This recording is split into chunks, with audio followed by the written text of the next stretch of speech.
Hi, everybody. How you doing? It's Matt Graham here again at the King and Weaver podcast. And my guest today is someone that I have a great deal of admiration for. He is a serial entrepreneur. When I first met him, he was in the property management business. He was working also running a wine company or a small wine store in South Kitchener. He's got a resume that's about 8 miles long, but it includes being chairperson of the board for the Greater Kitchener-Waterloo Chamber of Commerce. Currently sits as the president of the Grand Valley Construction Association. And most importantly, he is a husband, a father, and a grandfather. Jeff MacIntyre, welcome to the show. Thanks for having me, Matt. So glad I could have you here. I just wanted to ask a couple questions. Like I said, when we first met, you were doing some property management, trying to get some office space rented, and you were trying to create smaller versions of tech hubs, while also at the same time running a make your own wine business. Yep. How did you get to you also have a past with Cowan Insurance, but how do you get to the Construction Association? How does that occur? Good. This might take a minute. That's okay. No I'm not a really good employee.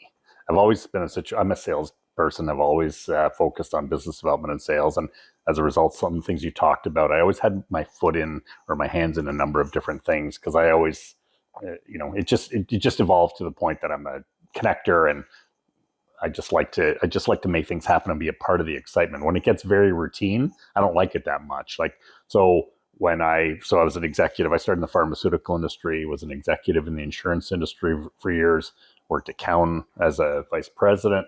And then I took a year off as a result of restructuring, which was the best, and really focused on building the community. That particular year, I was the chair of the Chamber of Commerce, Greater KW Chamber of Commerce. I focused on a couple charity initiatives to focus on, some things that are important to the community, built my network even stronger, and then just started moving into a role of hired gun salesperson, doing different things.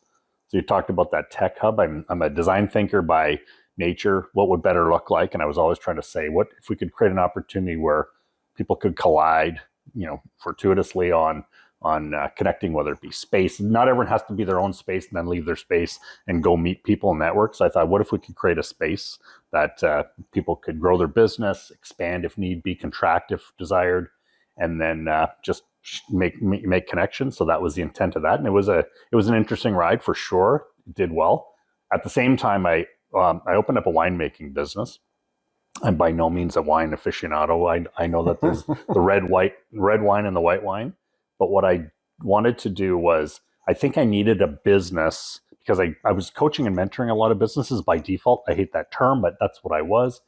But I always thought that if you're a coach and a mentor and you don't have a business, it's like a Catholic priest giving marriage counseling. So I said, I have to have a business. I had to have taxes. I had to have leases. I had to have marketing. I had to have employees. I had to have sales. I had to have debt.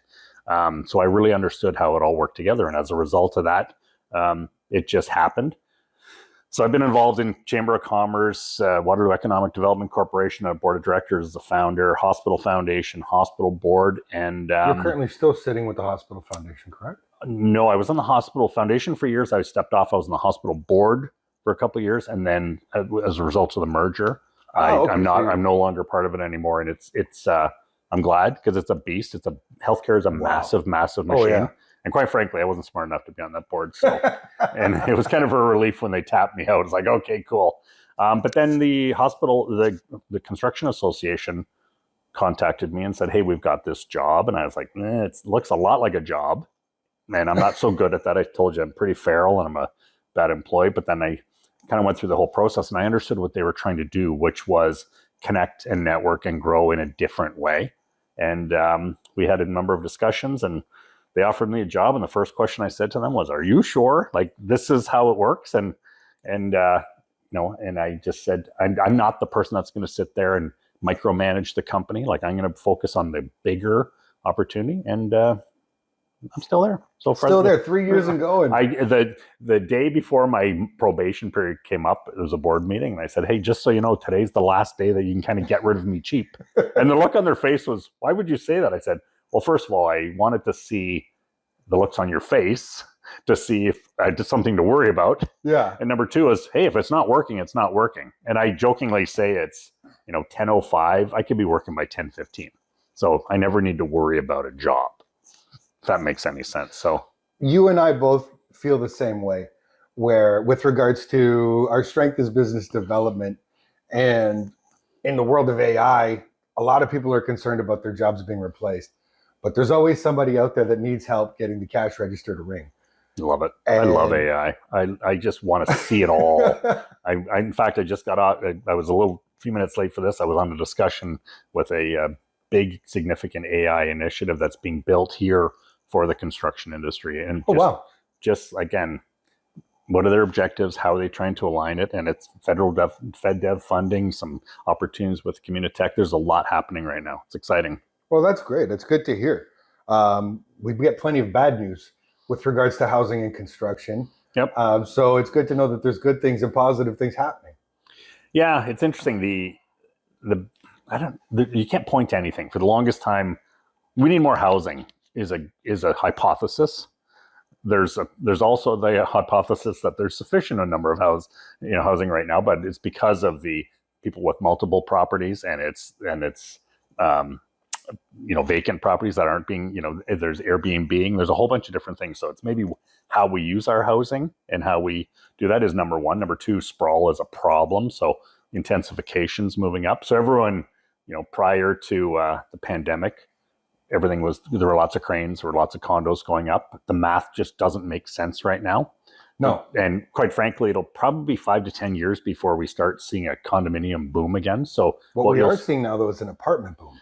Rental, purpose-built rentals, no question. And decent sized, not what was happening in Toronto where there would be a 300 square foot studio or condo being built where an individual would rent it. Now we're looking at purpose-built 1-bedroom, 2-bedroom units with 700 square feet to 1,000 square feet is what that's what I'm seeing. Yeah, and I'm part of a big initiative called Build Now, where we're looking at building 10,000 units in the region, but it's really for the type of housing that the people need, not the type of housing that the developer wants to sell. So studios and ones are cool, but people don't want to live there for a long period of time. No, they don't really work for a very long period of time. If you find a partner, if you have children, it's just not really feasible. Yeah, and we'll go further down the road, maybe another discussion about the Build Now model, but basically we're building studios 1, 2, 3, and 4 bedroom ownership and rental for the future, for the current and future population, based on our hypothesis that this is the need that we have in our community.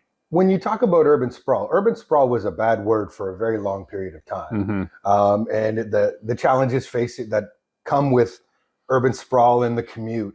And you and I both live downtown in this city because we both believe in living close to where we work and trying to create our own little 15-minute neighborhood. I think we're both on board with that. Yep. What I've learned, though, is I feel like we're the exception to the rule. With all the new immigration that's coming into our city, into our country as a whole, people want homes and they're willing to drive for them. I think no one is moving from Mumbai to Kitchener so they can live in a 3-bedroom condo in downtown Waterloo or uptown Waterloo or downtown Kitchener. They want, when I speak to them on the street and I talk to them in conversation, they want a home. They want a single detached home. Yeah, and I agree with you, and I will also challenge it that I don't know that for sure. Everything I focus on is hypothesis. So yes, there's a portion of the population that would say that is desirable. We're in the process of working with the Future Cities Institute through the University of Waterloo to determine exactly what we think people need, and we're going to quantify it with research. Just instead of saying yes, because when you move to single-family home in the suburbs, you need 1 or 2 cars. Yeah. So the cost of a house plus the land, which is expensive, plus 1 or 2 cars, it adds up, right? No, this is part of life in North America, right? And like I said, I like to live in a tight-knit community. That's why I live downtown. I want to be close to amenities. I want a walkable area. I just feel like I'm the exception to the rule. Yeah. And people that I talk to seem to be more than willing to endure that 30 to 45-minute commute if it means owning a property like a single detached home. And I can understand that because that's where I was raised. That's what I own. I still have a single detached home. I have no interest in moving into a condo at this point in my life. Mm-hmm. I've lived in it, and I think condo living's great at a certain point. I lived in a condo in downtown Toronto. It was the easiest living. There's nothing better than when there's a snowstorm and you go, "Yeah, somebody better shovel that snow." Yeah. But whereas when you own a property, you're like, "Oh, I better get up, gotta get up, get the snowblower out, what have you." But the balance is going to, I agree, but the balance is going to change. I just spent 3 weeks in Europe, and I was talking to a woman who in Amsterdam who has a car, and she got a great parking spot, and she doesn't move her car. She takes Uber because she's afraid that if she moves her car, she'll lose that parking spot. So she's paying for a car to sit in a parking spot because she knows if she moves it, she's screwed for a while. So European is very different. And maybe that's the intensification. If you go to, anywhere, Barcelona, Madrid, Oviedo, Spain, there's different complexes, different style of living. And I think we're gonna have to gravitate more to that because of moving around. I think if you talk to Europeans, and my wife's family, Poppy's family is from Greece, and we go to Greece regularly. I've lived in Paris a long time ago. I've spent some time in Europe. The thing when we compare ourselves to Europe is there's two things. One, cities were built tightly originally. So a city like Paris or a city like Athens were built very tight at the beginning, and that was because of the threat of foreign invasion. There was a constant threat, so you live closely to protect yourselves within the confines of an area. They were also built before cars. Right. Now, they're spreading out more and more of these cities. The banlieue of Paris is larger than Paris itself. Right. And the interesting thing is all of the people in Paris in particular that I know of, they all own country estates. Mm-hmm. So it's not that they don't own property, and if they could have a house, they would. There's just none available within Paris proper or Athens. Same thing in Athens. Everyone owns a country property. Right. My wife's family's village is population 150 during the year, but in the summer it swells to about 750 to 1,000 because everyone that lives in the cities goes to their country properties. Mm-hmm. And they love land, and they hold on to that land. It's hard to find in Europe, in Italy, or in Greece? A real estate lawyer. Right. Because nobody's in that industry because there's not enough transactions to make a business. Yeah. I love AI. It's going to figure it out in the sense that we can there's so much modeling on everything now. We can determine what people want, when they want it, how they want it delivered, and start modeling it and stop. And I'm not saying we're all guilty of this. I know people that we have to quantify the numbers. So I always say, sure, but for every person you say wants land, I can tell you there's people that's like, I have no interest in land. I don't want cars. 40% of Google employees in Waterloo Region don't have a driver's license. So they don't want land. No, but they want a house in my neighborhood. I know that. Yeah, but exactly. But they can walk to transit. They can walk uptown. I live in an area very similar to you where behind me is Belmont Village. If I go to the right, I'm in downtown Kitchener. And if I go left, I'm uptown Waterloo. I'm on the Iron Horse Trail. There are a lot of weekends. We have 2 cars. I'd love to have one. And I'd love to have none, but we're not there yet. But that's what we're working towards. But it's great because everything's walkable. But you're right. It's not for everybody, but it's for a lot of people. So we have to build. And I think we're kind of building backwards from the way Europe is. Europe built because of the intensification, and for those reasons, we're going to have to build just because the cost of land and sprawl and services is so high. So we'll start moving up again, more intensification, and 100 years from now, Kitchener-Waterloo is going to look really different. It is. And when the building started, so 10 years ago, when all the building was really happening in downtown Kitchener, I moved here 17 years ago, actually, to be more specific. And School of Pharmacy was just finishing on the corner of King and Victoria. And that's why I chose where we lived. Right. Because I didn't know what was going to happen, but I was excited. And I thought, okay, it's going to build from here. From there, we got the tannery. We had Google move in. Mm-hmm. We've had so much development in that area. I was so excited. I used to say to Poppy, I should take a picture every day because this neighborhood is changing so fast. Now, there's always unforeseen consequences. The reason I moved to Kitchener-Waterloo was because it wasn't Toronto. Right. And what I fear, so when we do project going forward, what I fear is that we become too much like Toronto. Mm-hmm. What I loved about this city was I could get anywhere quickly. I didn't have to pay for parking. It had this amazing entrepreneurial spirit. And people, they work together to help one another. That's why I love it here. Yep. As things have grown and evolved, it's becoming more and more Toronto-esque, where it feels as though people are getting colder. There isn't as much development going on. It was just actually in the paper this morning that a third of all office property in downtown Kitchener is empty. In Waterloo Region, is sitting vacant. People are not coming downtown the same way. We're adding more and more regulations, more and more park. You can't park anywhere. It's getting harder to get places. You sound like a grumpy old man. I'm turning into one, Jeff. I'm turning into one. It's funny. Yeah, it is getting. It is challenging, no question about it. It's and just taxes changing. are getting higher. Taxes are getting higher for sure, but that's a whole other podcast story discussion. Oh, we could go. On, yeah, exactly. Inefficiencies and things that are going on. Yeah, the market, it is changing. There's still not pockets. There's still a super strong collaborative community focus on things, sometimes to a fault. I find that it's just, that's a nice thing. Maybe it's because of who I am or who you are, but within 15 minutes, I can get to who I need to get to and have that discussion. It might be because of the work I've done. It might be because of my network. It might be because I've done more than asked for. And, that's kind of worked out well. Well, that's honestly one of the things that really I love about this region, and used to love. Maybe I'm just a little more disconnected now. Is when I moved here, when I was setting up my business here, I went to some Chamber of Commerce events, and the first thing, and I think you're one of the same people who said it to me, which is, how can I help you to grow your business? Mm-hmm. The attitude in other cities that I've lived in London, Toronto, Ottawa, was, oh, good luck. Yeah. You started a business, good luck. People like you would say, what can we do to help you grow? Our industry is interesting because there's construction associations across the province, across the country, across North America. And we at Grand Valley, I guess through leadership, we're basically open source. We're building solutions, and I want it to be build it here with the intent of giving it to everybody across the country. And the eyes are on this association because we do things very uniquely and very differently, and we're not fortress building. In fact, it's the other way around. I always continually justify to say, I'm not here to take money out of your pocket. If I can't put money in your pocket, I shouldn't exist. And it's a different mentality if you've been going down the road and trying to grow. And I always say, if they say I got to grow, I say, why? My first question is why?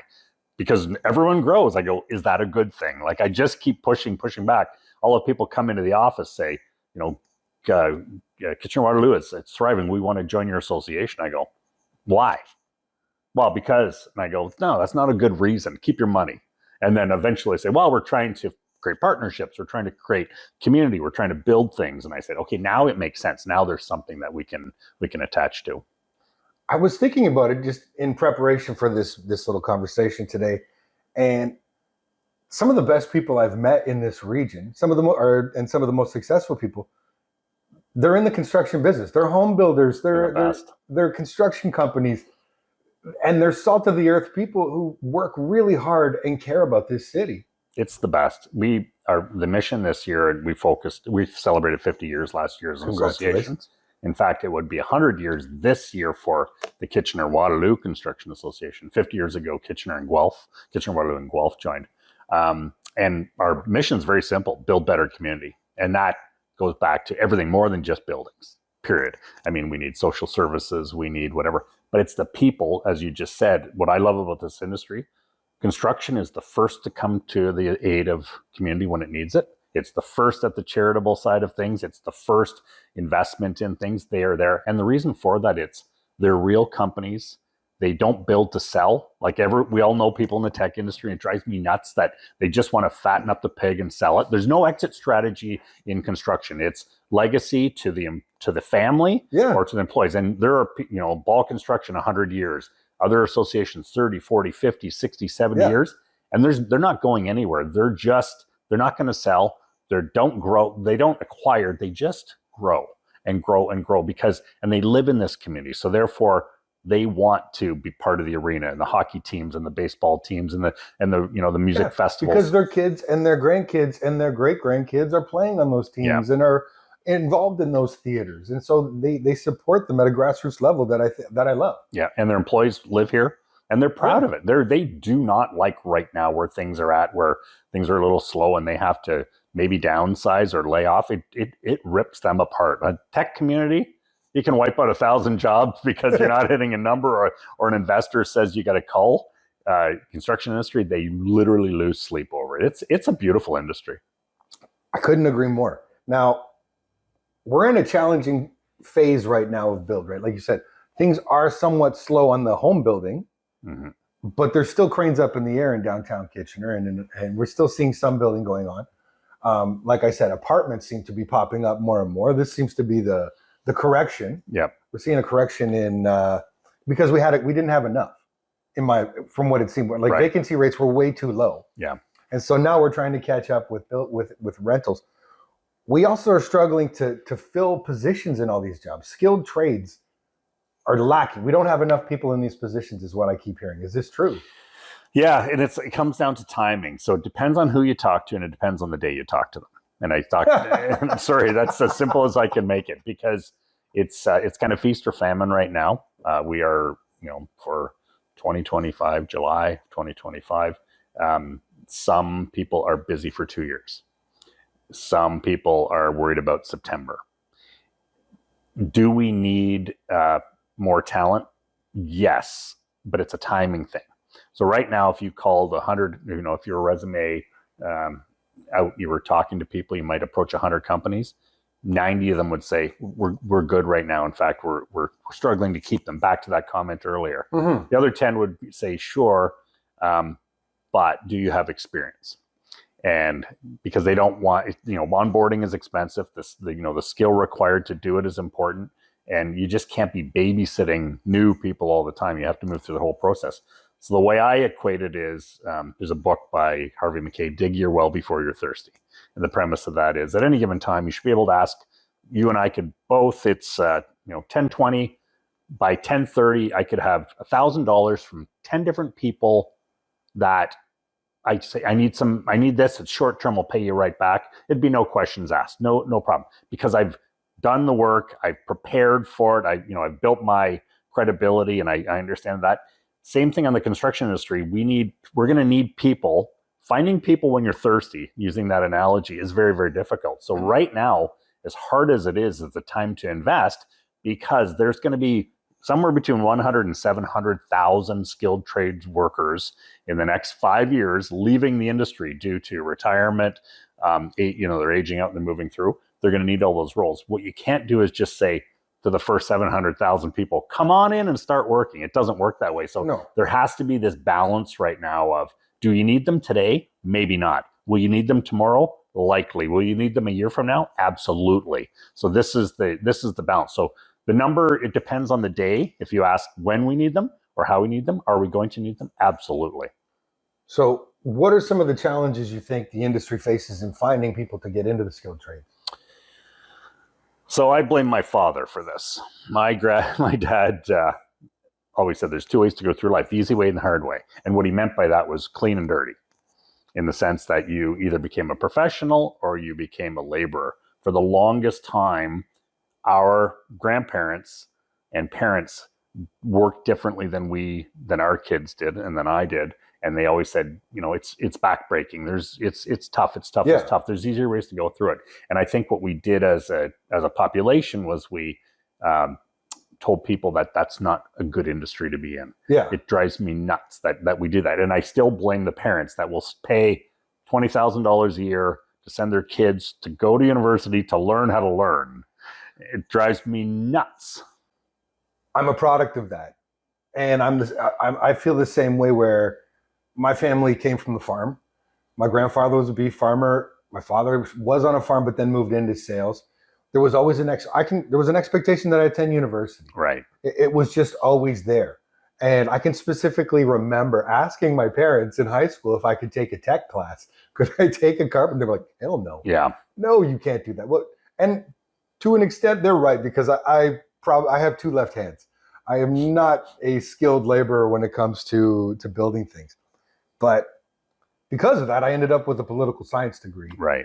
And with my political science degree, I'm a financial advisor. Right. I see And I'm I insane. see it. It makes absolute sense. Others might not see the lineage of And that. so I can't recommend to my children or any of my children's friends that they go and get a political science degree. Yeah. I don't think that, unless you specifically want to go and work as a bureaucrat, I don't see a point in getting that degree. Yeah. I'm constantly encouraging anyone that has any sort of manual prowess or technical prowess to get into the skilled trades. Yeah. My son, I'm encouraging to become a carpenter. He's very interested. He loves working with wood. I'm like, let's get you some work in carpentry. My other son had an interest in mechanics. I tried to show him. Some of their friends, I'm telling them, carpentry, electrical, plumbing, boiler mechanics. We don't have enough boiler mechanics right now. Stonemasons, bricklayers. Yeah. We need them all. Yeah. There's a combination of things that the aging population, retiring. There's a mass exodus coming. I had a boiler replaced 10 years ago. So I bet you these guys are even working now. There were 3 gentlemen came in to move my tank out and put a new oil tank in. And the combined age of them was 186. So it's between 3 of them. They're probably still working because you can't get anyone to move into that. But yet you can make $100,000. You can be very, very successful. Yeah. My friends that went into construction when, same thing. I worked for 5 years before I went to university. I recommend everybody does some type of gap. And I love hearing friends they have brilliant children, top of their class, and they're taking a year to figure it out. They're going to work, but they're going to try things as opposed to go down. My daughters, one wanted to be a nurse and one wanted to be a speech language pathologist. They followed the path and they both achieved what they needed to do. They had to go to school to do that. I get it. My son-in-law is a doctor, and he says, and he's 7 years of medicine, he's of schooling, crippling debt, and says, I think I'm pretty brilliant. And in hindsight, if I could redo this, he's a palliative care doctor. He goes, but in hindsight, he goes, I think I would just start a business in construction. I know I'd be very good. So my friends that started in construction when I was same age, they have cottages now. They are retired. They have places. They've done very, very well for themselves. Well, because they learned, they were forced. I wouldn't even say they learned. They were forced to fend for themselves. Yeah. They realized that no one was coming to save them. Right. And like you said, they realized that they had to grow. My dad used to work for a company in Windsor area and in lumber and door sales for a company called London Trim and Door. Anyway, he would always talk about Mario Calavino. This guy started by chasing cement trucks. That's what this was his words. He saw a cement truck. He had just come from Italy. He just chased it to wherever the job site was and asked if he could help. Yeah. This man ended up building Comerica Park before he retired, which is the Detroit Tigers baseball stadium. Yeah. Oh, it's amazing. It's incredible what can happen. And I have to tell another story. You talk about these boiler guys putting in the one in your basement. I heard a story about a gentleman out in the country. He wanted to build a stone fence or like a wall around his property, and he couldn't find stonemasons because they're so hard. There's hardly any left. He found 3 retired stonemasons that would be willing to do it. They were retired. They would only work from 7 a.m. until noon. Yeah.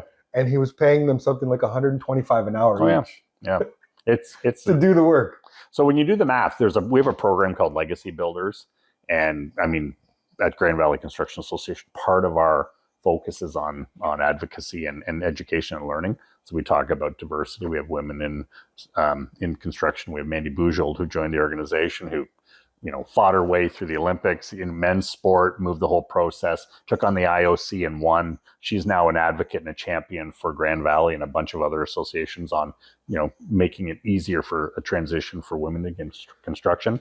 My sister's a welder. I don't know if I told you this. Right. My sister left the hospitality industry and she had worked in an office for a long time and was just like, I just want to weld. Yeah. And now she started welding at 49 years of age. Still loves it. Yeah.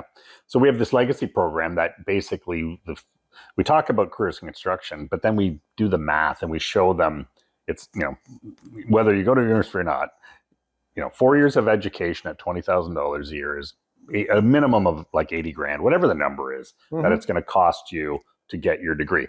I'm not opposed to that. If you have a goal. If you have a goal. So again, I go to my daughters, nurse, speech language pathologist. They had to get the sciences and their background to move it.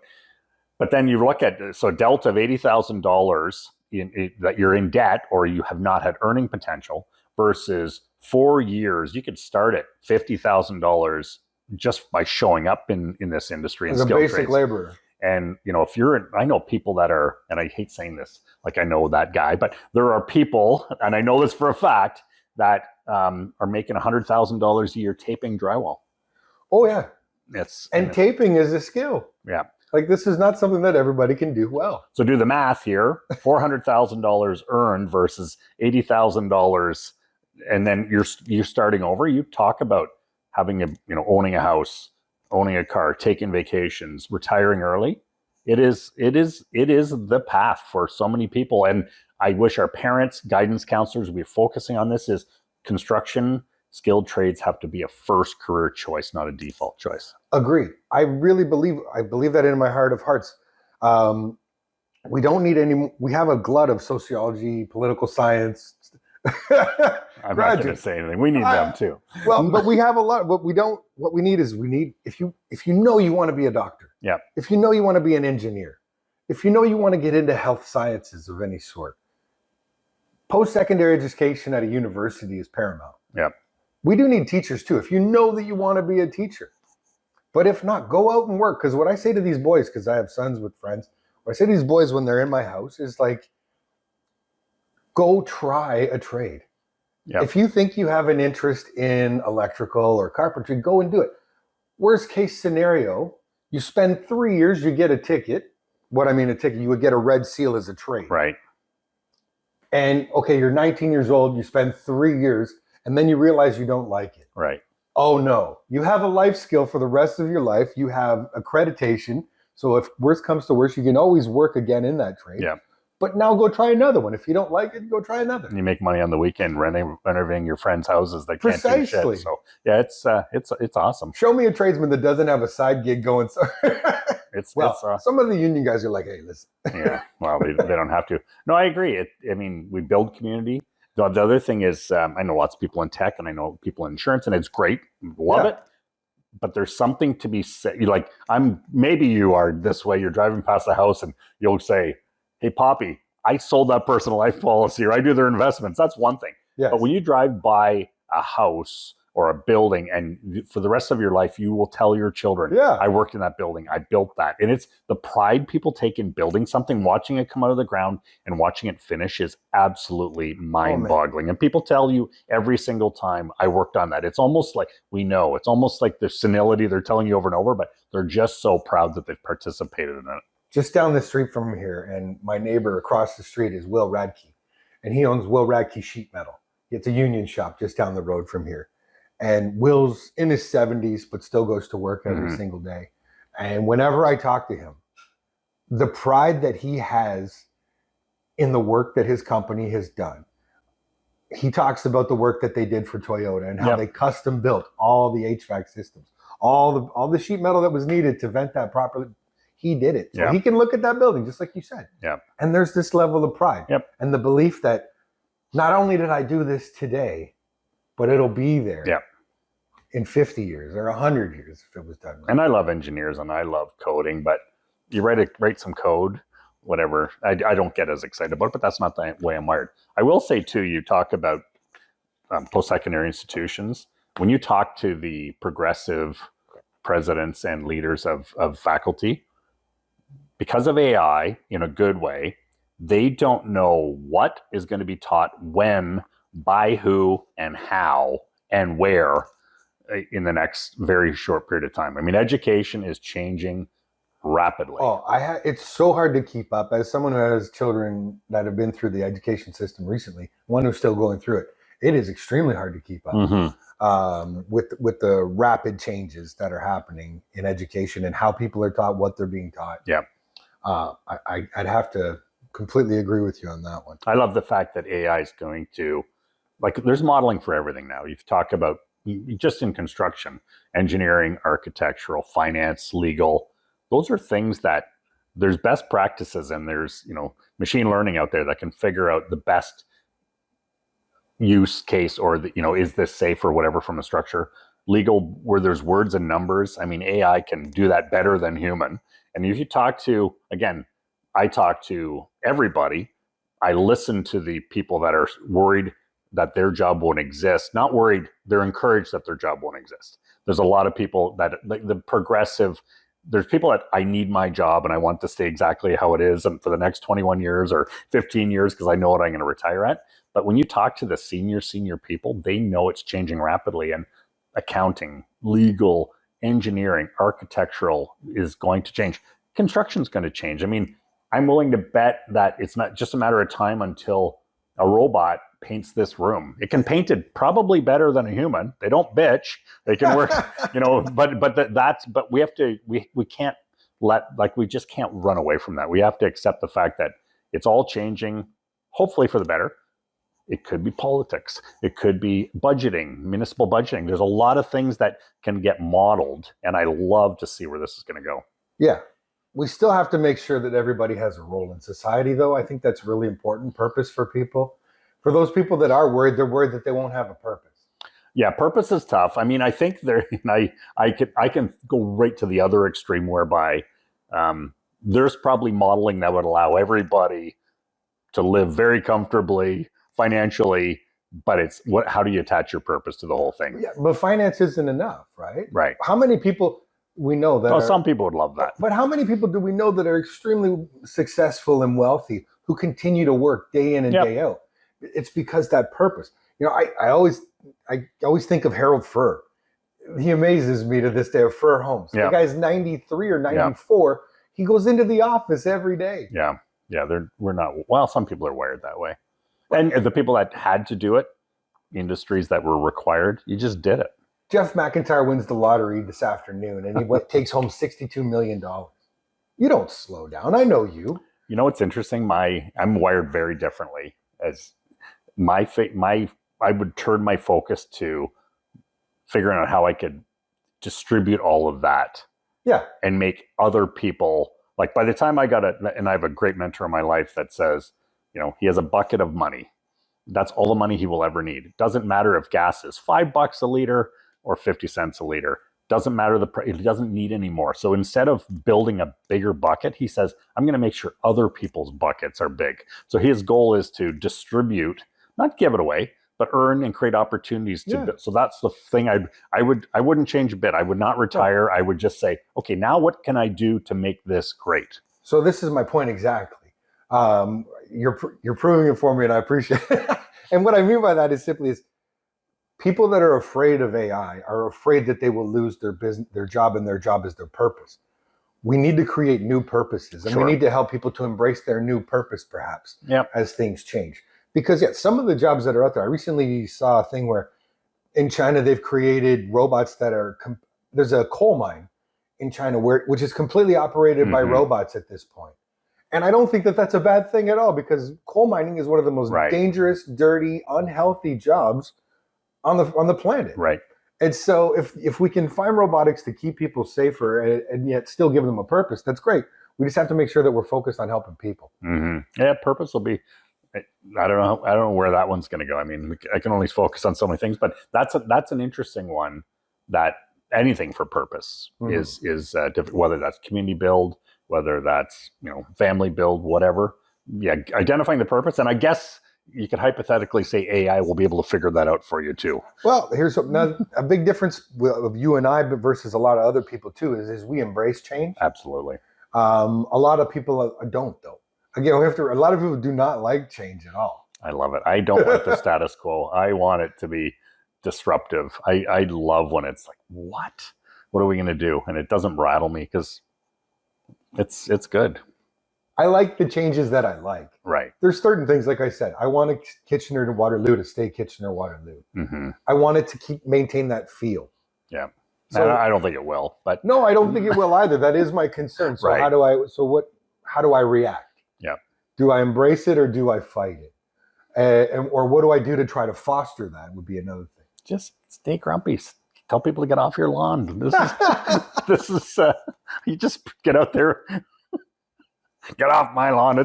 You can create your you can create your fortress. You're feeling this way. You embrace change. I like change too. I was talking to Ian McLean, who's the president of Kitchener Waterloo Chamber of Commerce recently. Yeah.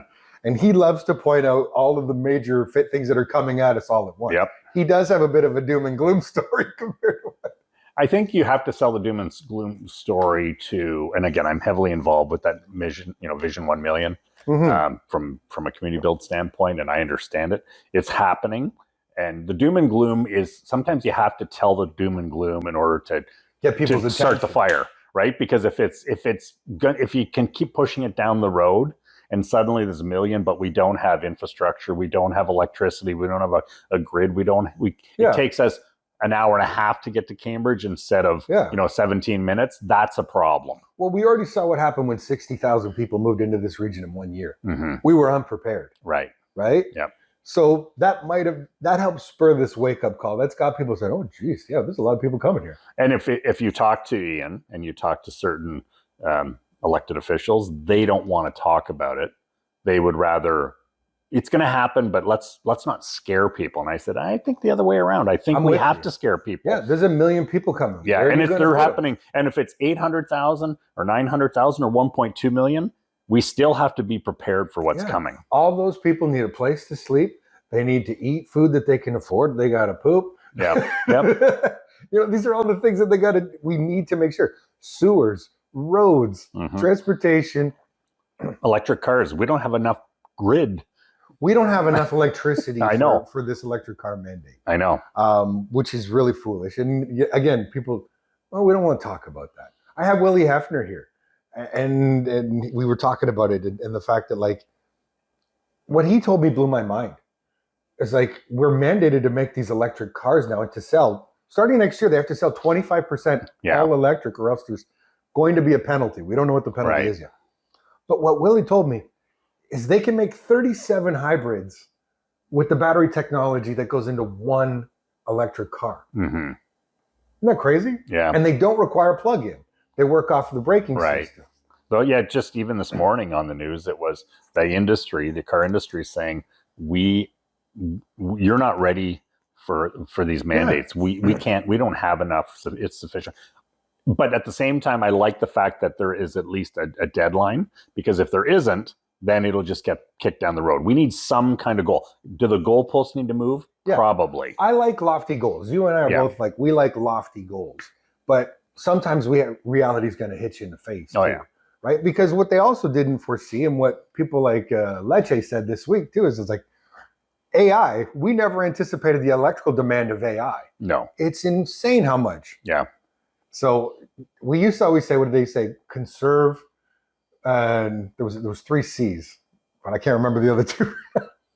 Yeah. But you don't hear people in the environmental circles anymore talking much about conservation in terms of electricity. Right. We're plugging more things in every day than we ever have. Sure. And it's funny, there's 2 sides of the equation, and there's Tova Davidson from Sustainability Waterloo Region is amazing, and she loves talking to people that are fossil fuel people. And the great thing about her is that she can get them to agree that there's a finite amount of fossil fuel. So let's preserve it to make sure that you'll still be able to drive your big truck down the road. Like, it's really cool. The show Landman, which is hilarious. I never thought I love Landman. Billy Bob Thornton taught me that, there's just not enough gas and oil for the rest of the world. Like, we need to move differently along the road. We need to conserve it. But we have to understand that we're going to eventually deplete this whole process, and we have to make change. And in the meantime, too, I don't know if we see. I agree with the finite amount. What I sort of feel like is, I believe that if carbon is really our problem, then we should get rid of the worst forms of carbon, being, say, coal and wood and burning dung.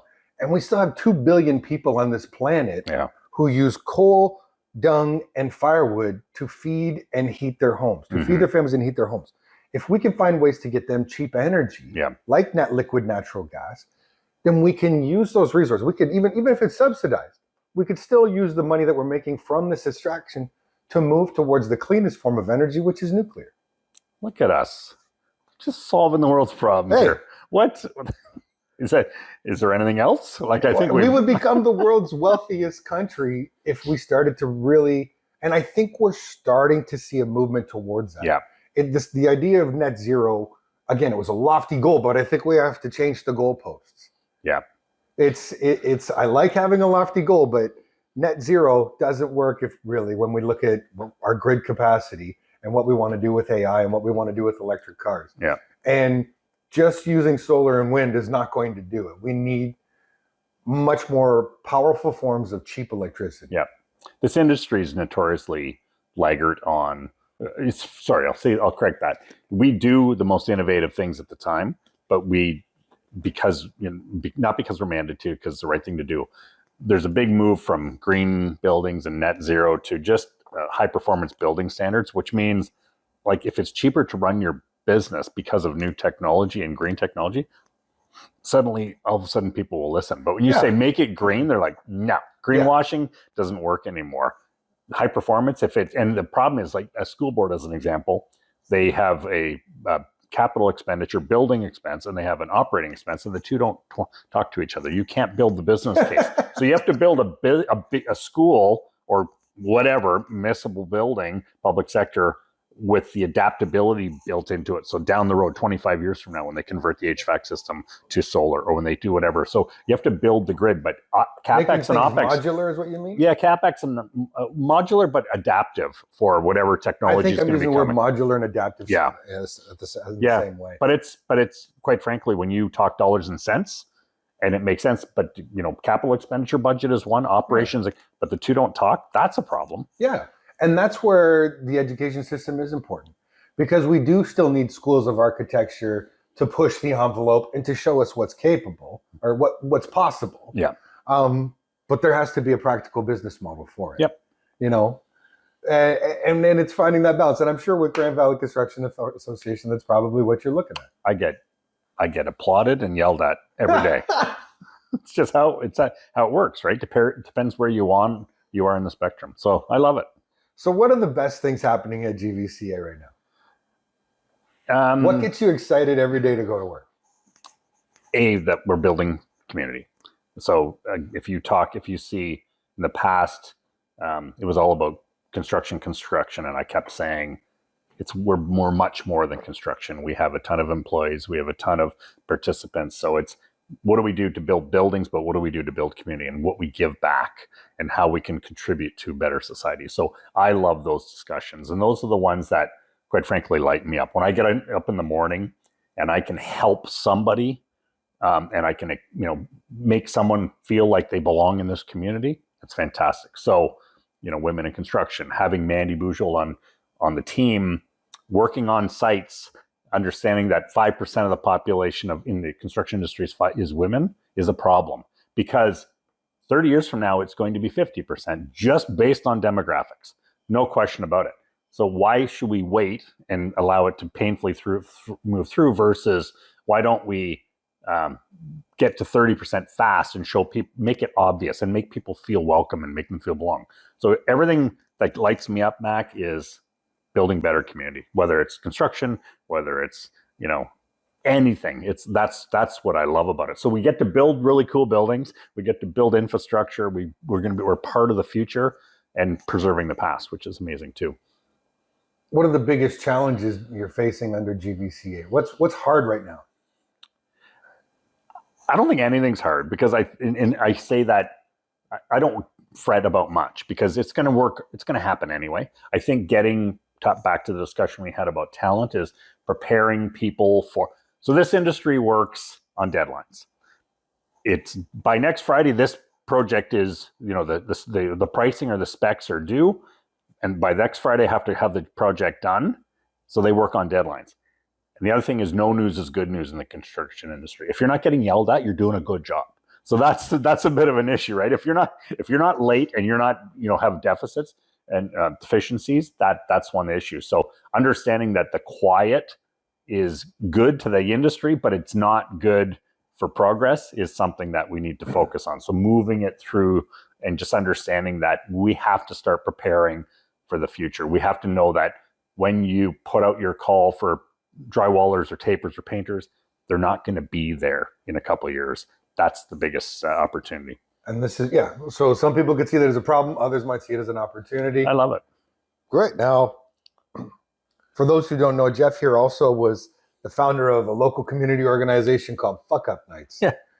Fuck Up Nights was a place where you brought in people to where we had a collective belief that essentially we learn more from our failures or our fuck ups than we do from our successes. Yep.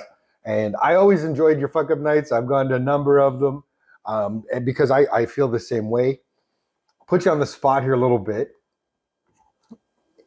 While working in this industry, while learning about the construction industry, what was your best fuck up? What did you learn the most from that you didn't anticipate? In the construction industry? Yeah, since you've joined this, because you've been, 3 years now.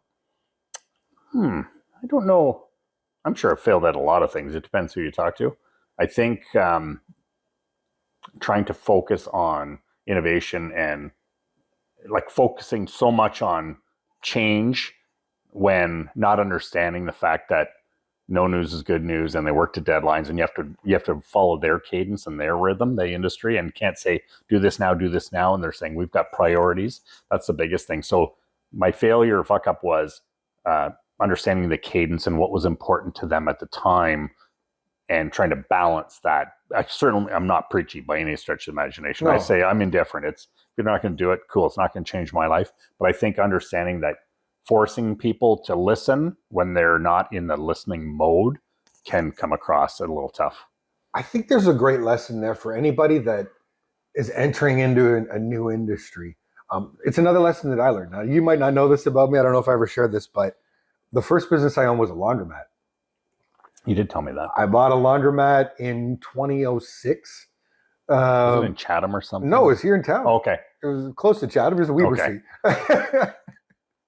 But it was the first business I learned, and I immediately went in and tore the place apart. The day after I took ownership, I tore the whole place apart, right, and changed everything. And I did that all with this vision of I knew what was going to work, but I never took the time to actually step backwards and see what was already working. Right. And I think that's a great lesson to anybody entering an industry or buying a business off somebody new or taking over a new role.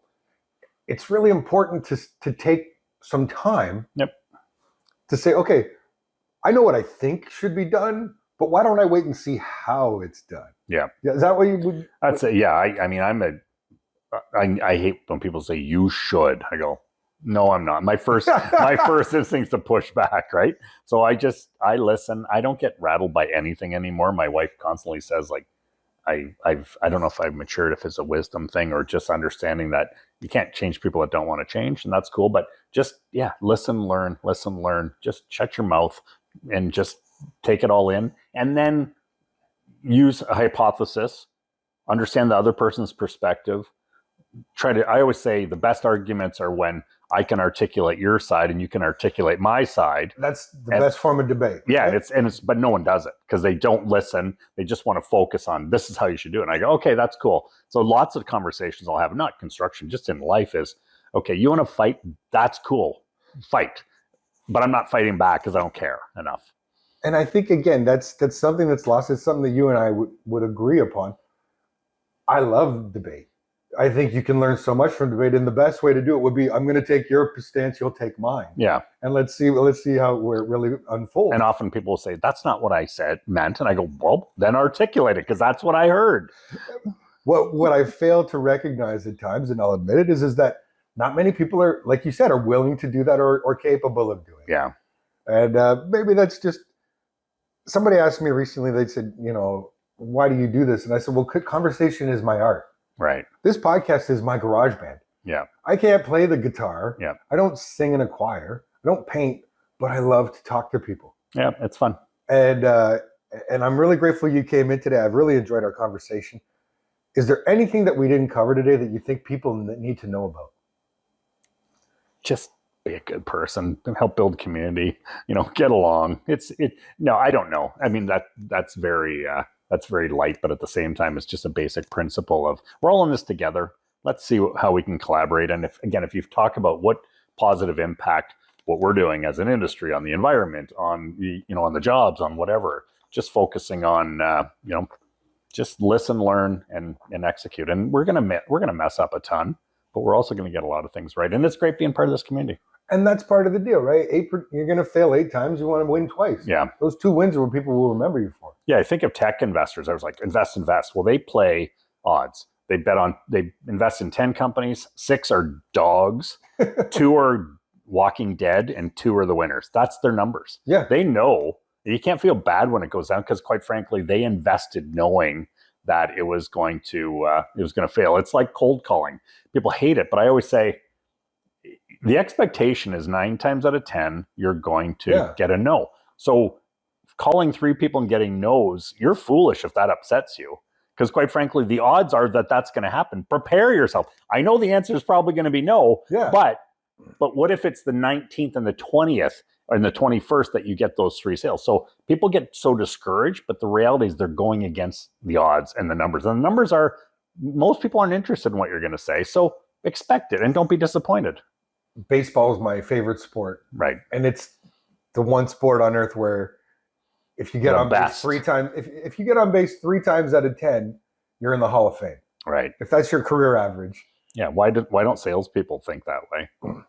I think they do. It's the 1,000-pound telephone, we call it, right? Yeah. The fear of rejection, taking it personally rather than recognizing they're just not ready to hear your message. Yeah. Now, speaking of messages, there's one more thing I want to say. There are some young gentlemen who listen to my podcast. Okay. I know this. And Jacob, this one's for you.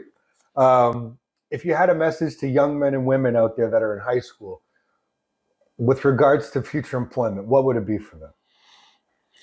Be open, talk to people. And I always say that often people get into construction or get into programming because their friend's father was in the industry or whatever. They don't know how they got it. Part-time jobs, if I think of some of the things that I did, it was because a friend worked there, they were leaving, I filled in the job, and it kind of got me to where I'm at. So just be open to everything and try things. We have a program called Try a Trade at Coastal College. You go, you build a coat rack, but you have wood, you have nails, you have pipes, and the pride people take in trying that. And it's interesting. Some people will go into the trades just because of that one little opportunity where they smelt the wood that's cut. They loved it. They love the smell of welding. They love to see when they turn the switch on that the wiring worked. So just try everything. And just understand that in the trades, you can start, but you could go 50 different directions once you just get in there. Sweep the floor. Do what you got to do. Find a way in the door. That's the same with any business, right? Find a way in the door. You can grow from there. Yeah, awesome. Jeff, thanks so much for coming in today. I've had a great conversation. I feel like we could talk about 15 other topics. I know. But they're all for another time. I got to go save the world. Absolutely. Thanks so much. All right. See you, Mac. That's the King and Weaver podcast for this week. Thanks for tuning in.